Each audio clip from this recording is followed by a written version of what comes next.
नमस्कार दोस्तों, हम पढ़ रहे हैं एम लक्ष्मीकांत और एम लक्ष्मीकांत में हम पढ़ रहे हैं लोक सेवाएं, पब्लिक सर्विसेज।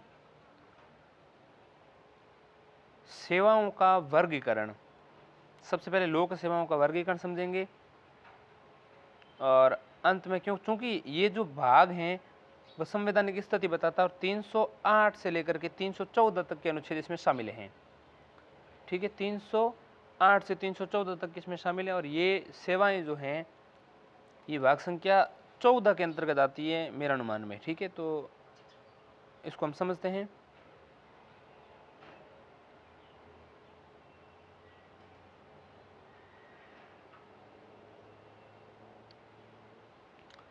सबसे पहले सेवाओं का वर्गीकरण समझते हैं।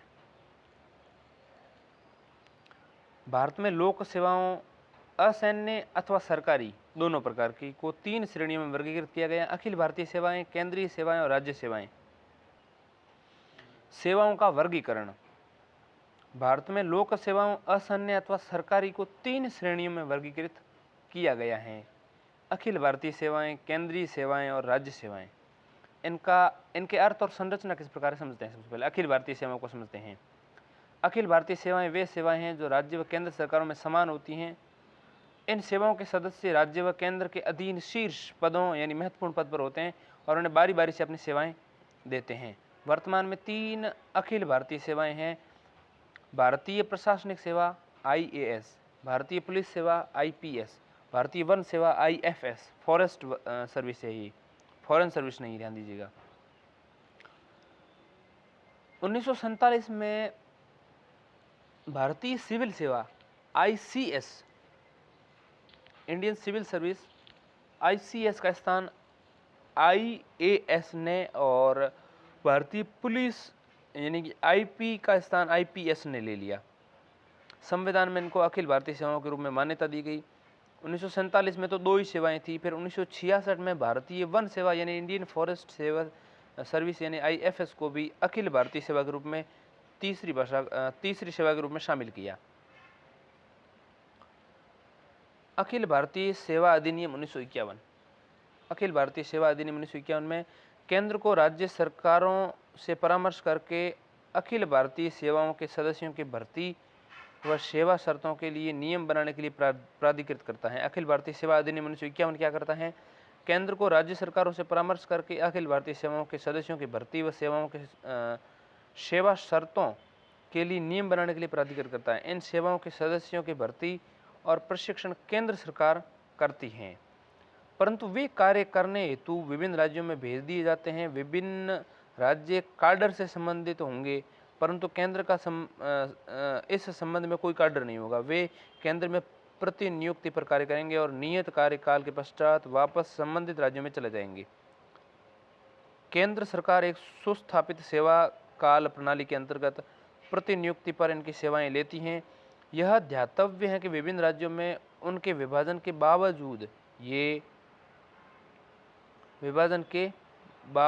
ये अखिल भारतीय सेवाएं पूरे देश में समान अधिकार और दर्जा और एक समान वेतन मान से एक ही सेवा बन जाती हैं और उनका वेतन और पेंशन राज्यों द्वारा दिए जाते हैं। अखिल भारतीय सेवाएं संयुक्त रूप से केंद्र व राज्य सरकारों द्वारा नियंत्रित होती हैं। अंतिम नियंत्रण केंद्र सरकार द्वारा व तत्कालीन नियंत्रण राज्य सरकार द्वारा होता है। इन अधिकारियों के विरुद्ध कोई भी अनुशासनात्मक कार्रवाई यानी शास्त्रियों का आरोप केवल केंद्र सरकार द्वारा ही की जा सकती हैं। संवैधानिक सभा में अखिल भारतीय सेवाओं के प्रमुख समर्थक सरदार वल्लभ भाई पटेल थे, अतः उन्हें अखिल भारतीय सेवाओं का जनक कहा जाता है। केंद्रीय सेवाएं। केंद्रीय सेवाओं के सदस्य केवल केंद्र सरकार के अधिकार क्षेत्र के अंतर्गत कार्य करते हैं। वे केंद्र सरकार के विभिन्न विभागों में विशिष्ट प्रकार्यात्मक व तकनीकी पदों पर आसीन होते हैं। स्वतंत्रता पूर्व केंद्रीय सेवाएं प्रथम श्रेणी, द्वितीय श्रेणी, अधीनस्थ व निम्न श्रेणी में वर्गीकृत थीं। स्वतंत्रता के उपरांत अधीनस्थ व निम्न श्रेणियों का नामकरण तृतीय श्रेणी के रूप में कर दिया गया। पुनः सन 1974 में केंद्रीय सेवाओं के प्रथम श्रेणी, द्वितीय श्रेणी, तृतीय श्रेणी, चतुर्थ श्रेणी से समूह क, समूह ख, समूह ग और समूह घ में वर्गीकृत कर दिया गया। वर्तमान में समूह क की 62 और समूह ख की 25 केंद्रीय सेवाएं हैं। समूह क में 62 ऐसी सेवाएं हैं और समूह ख में 25 केंद्रीय सेवाएं हैं। समूह क की कुछ मुख्य केंद्रीय सेवाएं मैं 62 में से बताता हूँ, ध्यान दीजिएगा। केंद्रीय अभियांत्रिकी सेवा, केंद्रीय स्वास्थ्य सेवा, केंद्रीय सूचना सेवा, केंद्रीय विधिक सेवा, केंद्रीय सचिवालय सेवा, भारतीय लेखा एवं परीक्षा सेवा, भारतीय सैन्य लेखा सेवा और भारतीय अर्थशास्त्र सेवा। इसके अलावा 9वां है भारतीय विदेश सेवा, भारतीय मौसम विज्ञान सेवा, भारतीय डाक सेवा, भारतीय राजस्व सेवा यानी सीमा शुल्क, उत्पाद शुल्क व आयकर। इसके अलावा भारतीय सांख्यिकी सेवा, विदेश संचार सेवा और रेल सेवा अंतिम 15वीं सेवा है। इन प्रमुख सेवाओं की बात की हमने। उपरोक्त में से अधिकांश समूह क की केंद्रीय की भांति ही समूह ख में भी सेवाएं होती हैं। समूह ग के केंद्रीय सेवाओं में लिपिकीय कर्मचारी और समूह घ की सेवा में श्रमिक कर्मचारी होते हैं। इस प्रकार समूह क और समूह ख में राजपत्रित अधिकारी व समूह ग और समूह घ में गैर राजपत्रित अधिकारी होते हैं। उपरोक्त सभी सेवाओं में प्रतिष्ठा, दर्जा, वेतन और भत्तों के मामलों में भारतीय विदेश सेवा उच्चतम केंद्रीय सेवा है। यद्यपि यह एक केंद्रीय सेवा है तथापि इसकी तुलना अखिल भारतीय सेवाओं में की जाती है। इनका वेतनमान भारतीय पुलिस सेवा से अधिक होता है तथा पदानुक्रम में IAS के बाद आती हैं। राज्य सेवाएं, राज्य सेवाओं के सदस्य केवल राज्य सरकार के अधिकार क्षेत्र के अंतर्गत कार्य करते हैं। वे राज्य सरकार के विभागों में विभिन्न पदों, सामान्य, प्रकार्यात्मक, तकनीकी पर आसीन होते हैं। हालांकि वे अखिल भारतीय सेवाओं यानी IAS, IPS और IFS के सदस्यों से निम्न पदों पर राज्य के प्रशासनिक पदानुक्रम के आसीन होते हैं। अलग अलग राज्यों में सेवाओं की संख्या अलग अलग हो सकती है तथापि वे सेवाएं जो सभी राज्यों में समान होती हैं वे हैं सिविल सेवाएं, पुलिस सेवाएं, वन सेवा, कृषि सेवा, चिकित्सा सेवा और पशु चिकित्सा सेवा, मत्स्य सेवा, न्यायिक सेवा, जन स्वास्थ्य सेवा, शिक्षा सेवा, सहकारी सेवा, पंजीकरण सेवा। ये सब सेवाएं राज्य सेवाओं में शामिल हैं। इसके अतिरिक्त भी कुछ राज्य सेवाएं जैसे बिक्री कर सेवा, इसके अलावा जेल सेवा और अभियांत्रिकी सेवा भी शामिल हैं। प्रत्येक सेवा का नाम उसके राज्य के नाम पर रखा गया, अर्थात राज्य का नाम उस सेवा के पूर्व जोड़ दिया जाता है। यानी कि राजस्थान बिक्री कर सेवा, जल सेवा या राजस्थान जल सेवा, तो इस तरह से जोड़ दिया जाता है, या आंध्र प्रदेश जल सेवा या उत्तर प्रदेश, जो भी। प्रत्येक सेवा का नाम उसके राज्य के स्तर पर गया, अर्थात राज्य का नाम उस सेवा के पूर्व जोड़ दिया जाता है। उदाहरण के लिए आंध्र प्रदेश में ये आंध्र प्रदेश सिविल सेवा हो जाएगी, आंध्र प्रदेश पुलिस सेवा हो जाएगी, आंध्र प्रदेश वन सेवा हो जाएगी। ठीक है। सभी राज्यों में सिविल सेवा, इसे राज्य प्रशासनिक सेवा कहा जाता है, सबसे प्रतिष्ठित सेवा है। केंद्रीय सेवाओं की तरह राज्य सेवाएं भी 4 श्रेणियों में वर्गीकृत हैं: group A, group B, group C, group C D. पुनः राज्य सेवाओं को भी राजपत्रित और अराजपत्रित वर्गों में वर्गीकृत किया गया है। क्लास ए और क्लास बी यानी ए और बी समूह की सेवाएं जो हैं राजपत्रित हैं और सी और डी की गैर राजपत्रित या अराजपत्रित कहलाती हैं। राजपत्रित श्रेणी के सदस्यों के नाम, नियुक्ति, स्थानांतरण, पदोन्नति तथा सेवानिवृत्ति के लिए राजपत्र में प्रकाशित होते हैं, जबकि अराजपत्रितों के नहीं। पुनः राजपत्रित श्रेणी के सदस्यों को कुछ विशेषाधिकार प्राप्त होते हैं जबकि अराजपत्रित श्रेणी के सदस्यों को नहीं। इसके अतिरिक्त राजपत्रित श्रेणी के सदस्य पदाधिकारी कहलाते हैं जबकि अराजपत्रित श्रेणी के कर्मचारी नहीं। अखिल भारतीय सेवा अधिनियम के अंतर्गत व्यवस्था है कि प्रशासनिक भारतीय सेवा यानी IAS और भारतीय पुलिस सेवा IPS और भारतीय वन सेवा IFS के कैडर के 33% या 1/3 पद पदोन्नति द्वारा भरे जाएंगे। ये पद राज्य सेवाओं के पदाधिकारियों द्वारा चयन समिति की अनुशंसाओं द्वारा भरे जाएंगे जो इसी उद्देश्य से राज्य सरकार द्वारा गठित की जाती हैं। इस समिति के अध्यक्ष संघ लोक सेवा आयोग के अध्यक्ष अथवा सदस्य होते हैं। अब संवैधानिक उपबंध समझते हैं। संविधान में अगर देखें तो कौन सा भाग है जो हमें 308 से लेकर के 314 तक के 314 तक के अनुच्छेदों को लेकर के सेवाओं की जानकारी देता है। तो भाग संख्या जो है वो है 14। भाग संख्या 14 में 308 से 314 में अखिल भारतीय सेवाओं और राज्य सेवाओं व केंद्रीय सेवाओं से संबंधित उपबंध किए गए हैं।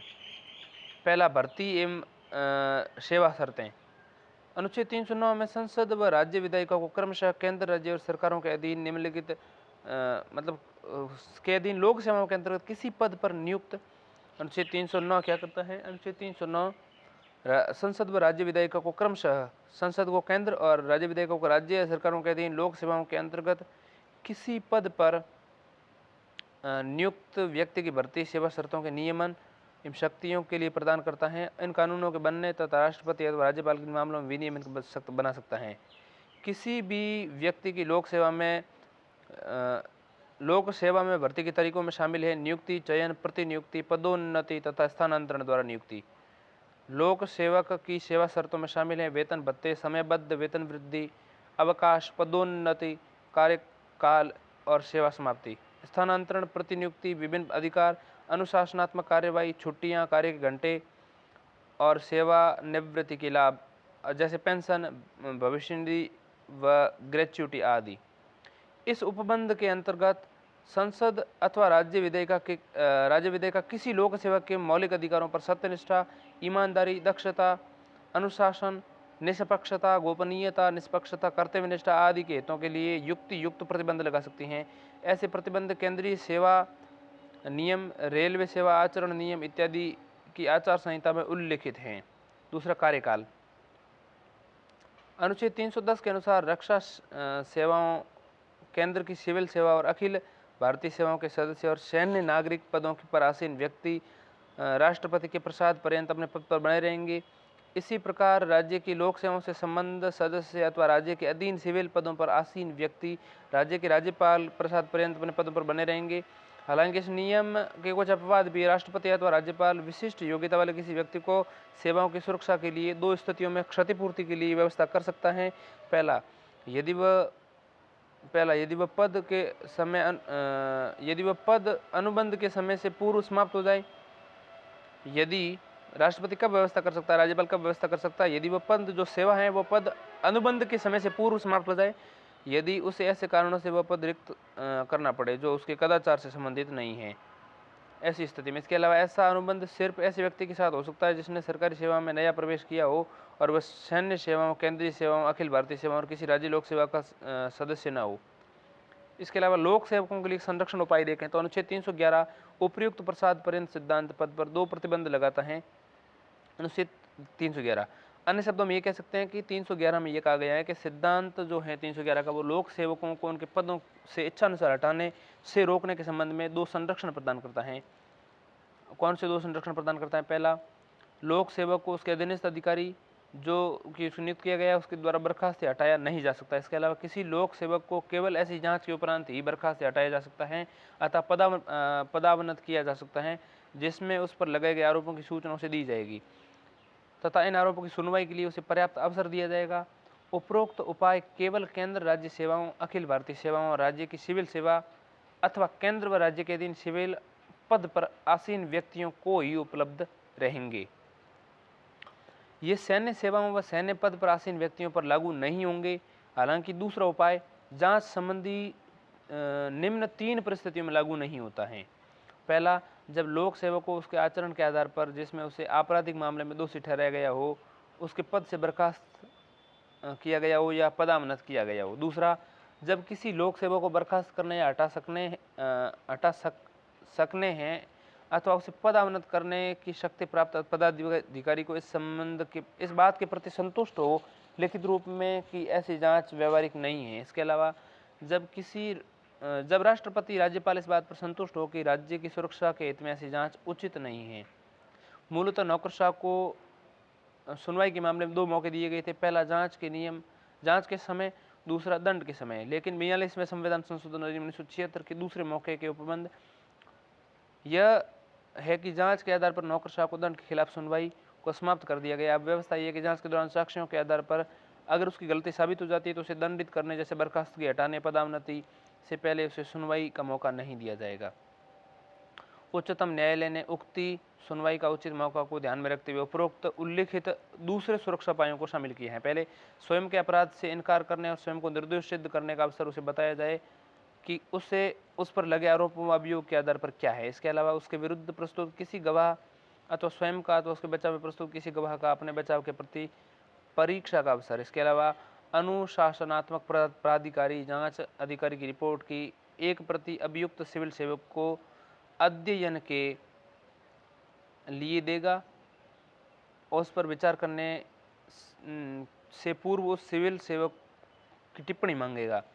अखिल भारतीय सेवाओं की बात करते हैं तो अनुच्छेद 312 अखिल भारतीय सेवाओं के बारे में अनुच्छेद 312 में निम्नलिखित उपबंध किए गए हैं। 312 में क्या कहा गया है देखिए। 312 कहता है कि राज्य सभा एक प्रस्ताव पारित करे कि ऐसा करना राष्ट्र हित में आवश्यक अथवा उचित है तो संसद एक नवीन अखिल भारतीय सेवा यानी कि अखिल भारतीय न्यायिक सेवा का सृजन कर सकती है। ऐसे किसी संकल्प का राज्य सभा में उपस्थित और मतदान करने वाले सदस्यों के 2/3 बहुमत से पारित होना आवश्यक है। राज्यसभा को ये शक्ति भारत संघ की में राज्यों के हित की सुरक्षा के लिए दी गई है। इसके अलावा दूसरा बिंदु है 312 में कि संसद अखिल भारतीय सेवा में नियुक्त व्यक्तियों की भर्ती सेवा शर्तों के नियमन कर सकती हैं। तदनुसार इस उद्देश्य के लिए संसद ने अखिल भारतीय सेवा अधिनियम 1951 अधिनियमित किया है। ये सेवाएं संविधान प्रारंभ होने के समय 26 जनवरी 1950 भारतीय प्रशासनिक सेवा और भारतीय पुलिस सेवा इस उपबंध के अंतर्गत संसद द्वारा स्थापित सेवाएं मानी जाएंगी। अखिल भारतीय न्यायिक सेवा के अंतर्गत कोई भी पद जिला न्यायाधीश से कमतर नहीं होने चाहिए। इस सेवा का सृजन करने वाली विधि को अनुच्छेद 368 के तहत संविधान में संशोधन नहीं माना जाएगा। यद्यपि 42वें संविधान संशोधन अधिनियम 1976 में अखिल भारतीय न्यायिक सेवाओं के सृजन के लिए उपबंध किया गया, परंतु अब तक ऐसी कोई विधि तैयार नहीं की गई है। अन्य प्रावधान देख लेते हैं। अनुच्छेद 312 क 28वें संविधान संशोधन 1972 के द्वारा अंतर्वेशित किया गया। संसद को यह अधिकार देता है 312 क कि वह 1950 से पूर्व क्राउन इन इंडिया की सिविल सेवा में नियुक्त व्यक्तियों की सेवा शर्तों को परिवर्तन कर सके या अथवा हटा सके। अनुच्छेद 313 संक्रमणकालीन उपबंधों से संबंधित है और ये कहता है कि जब तक अन्यथा कोई व्यवस्था न हो 1950 से पूर्व की लोक सेवाओं से संबंधित कानून रहेंगे। अनुच्छेद 314 में कुछ विशिष्ट सेवाओं के मौजूदा अधिकारियों की सुरक्षा के संबंध में उपबंध किए गए हैं। 28वें संविधान संशोधन अधिनियम 1972 के द्वारा निरसन कर दिया गया। 308 कहता है व्याख्या। 309 में संघ और राज्य में सेवारत व्यक्तियों की नियुक्ति और सेवा शर्तें। 310 में संघ और राज्य लोक सेवा में संलग्न व्यक्तियों की सेवा विधि। इसके अलावा 311 में संघ अथवा राज्य के अंतर्गत सिविल सेवाओं में कार्यरत व्यक्तियों की बर्खास्तगी, सेवा मुक्ति व पदावनति। 312 में अखिल भारतीय सेवाएं। 312A कतिपय सेवाओं के पदाधिकारियों की सेवा शर्तों में बदलने और समाप्त करने की संसद की शक्ति। इसके अलावा 313 में संक्रमणकालीन प्रावधान। 314 में कतिपय सेवाओं के सेवारत अधिकारियों की सुरक्षा संबंधी प्रावधान निरस्त। इसके पश्चात हम समझेंगे सरकार के अधिकार एवं दायित्व, rights and liabilities of the government.